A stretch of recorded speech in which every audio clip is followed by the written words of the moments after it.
Os antigos egípcios viam o mundo como um delicado equilíbrio, mantido por um sistema complexo de forças divinas. Para eles, os deuses não eram entidades distantes, mas participantes ativos nos ritmos diários da vida, morte e renascimento. As cheias do Nilo, a jornada do sol pelo céu e até mesmo o reinado do faraó eram vistos como manifestações do poder divino. Compreender o Egito Antigo é, antes de tudo, entender sua profunda conexão com o reino espiritual. Os egípcios viviam num mundo imbuído de magia, onde deuses e deusas caminhavam entre eles, moldando seus destinos. Os egípcios acreditavam que sua terra, Kemet, a Terra Negra, em homenagem ao solo fértil do Nilo, era um presente dos deuses.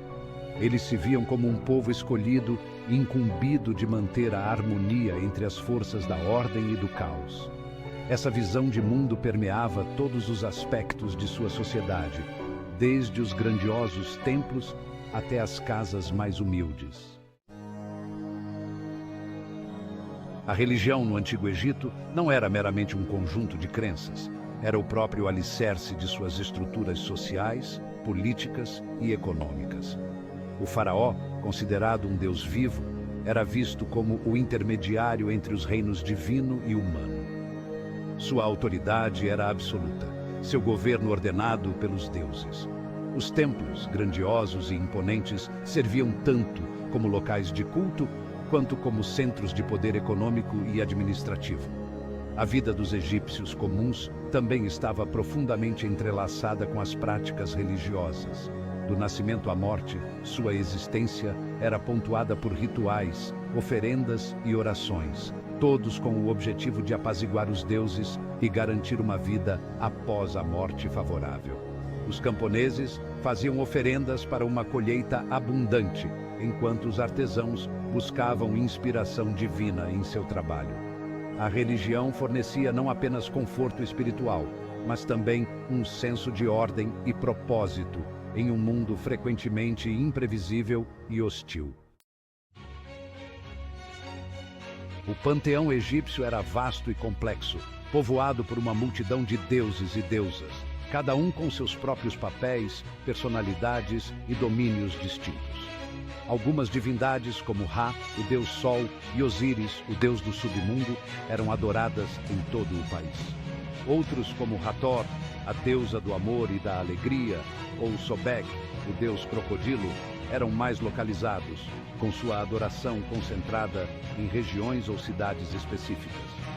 As relações entre os deuses eram frequentemente retratadas em mitos elaborados, histórias que serviam para explicar as origens do mundo, as forças da natureza e a condição humana.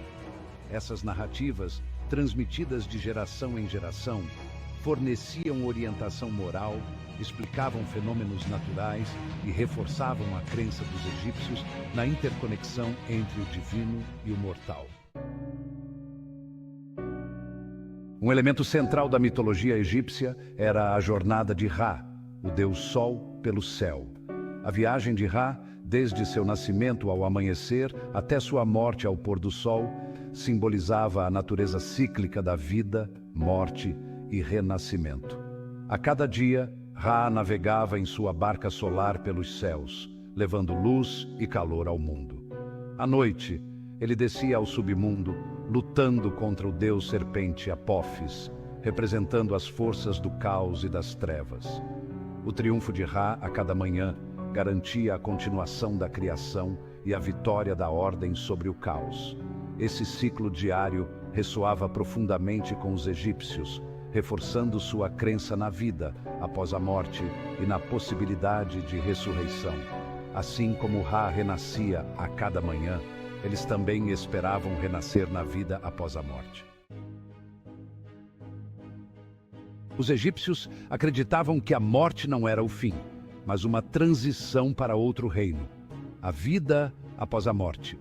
Central em suas crenças era o conceito de Maat, representando a verdade, a justiça e a ordem cósmica. Após a morte, o coração de uma pessoa, considerado a sede de sua alma, era pesado contra a pena de Maat no Salão das Duas Verdades. Essa cerimônia de pesagem do coração determinava se o falecido era digno de entrar na vida após a morte.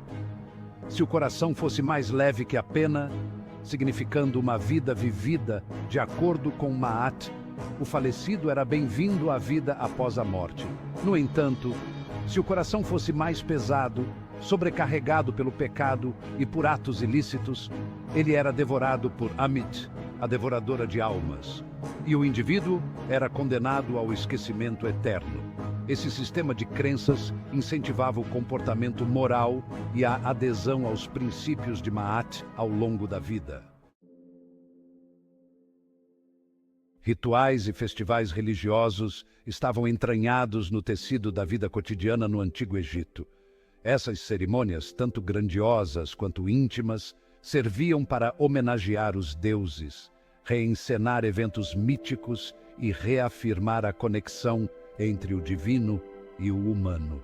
Os templos abrigavam elaborados rituais diários, envolvendo oferendas, orações e hinos, realizados por sacerdotes que agiam como intermediários entre os deuses e o povo. Os festivais, muitas vezes programados para coincidir com ciclos agrícolas ou eventos astronômicos, eram ocasiões alegres marcadas por procissões, música, dança e banquetes. Essas celebrações proporcionavam oportunidades para a comunidade se reunir, reafirmar suas crenças compartilhadas e buscar as bênçãos dos deuses. A obsessão dos egípcios com a vida após a morte encontrou sua expressão mais duradoura em sua arquitetura monumental, particularmente nas pirâmides. Essas estruturas colossais, construídas como túmulos para os faraós, não eram meramente câmaras funerárias, mas símbolos do poder real, expressões de crença religiosa e testamentos da genialidade arquitetônica dos egípcios. Dentro dessas pirâmides, os faraós eram colocados para descansar com todas as riquezas e provisões de que precisariam para a vida após a morte. O processo de mumificação, um procedimento complexo e demorado, foi projetado para preservar o corpo por toda a eternidade, permitindo que o espírito se reunisse a ele na vida após a morte. Os órgãos internos eram removidos, preservados e armazenados em vasos canópicos, enquanto o corpo era tratado com natrão e envolto em bandagens de linho, muitas vezes inscritas com feitiços mágicos. Os egípcios acreditavam que a magia, ou Heka, permeava o universo, conectando os reinos do divino, do natural e do humano. Amuletos, usados para proteção e boa sorte, eram onipresentes, encontrados em túmulos, casas e até mesmo nos corpos de múmias. Acreditava-se que esses pequenos objetos, frequentemente inscritos com hieróglifos ou representando divindades protetoras, afastavam espíritos malignos, curavam doenças e traziam boa fortuna. Oferendas, que variavam de comida e bebida simples a estátuas e joias elaboradas, eram feitas aos deuses em templos e santuários domésticos. Esses presentes eram vistos como uma forma de apaziguar as divindades, garantir seu favor contínuo e manter o delicado equilíbrio de Ma'at. As crenças religiosas dos antigos egípcios, embora aparentemente estranhas à sensibilidade moderna, deixaram uma marca indelével na história. Sua obsessão com a morte e a vida após a morte levou ao desenvolvimento de práticas funerárias sofisticadas, incluindo a mumificação, que continuam a nos fascinar até hoje. Sua mitologia, rica em simbolismo e alegoria, inspira artistas, escritores e pensadores há séculos. A busca dos egípcios para entender o cosmos e seu lugar dentro dele, sua crença na interconexão de todas as coisas e sua reverência pelo mundo natural continuam a ressoar em nós hoje, lembrando-nos do poder duradouro do mito e da busca humana por significado diante da mortalidade.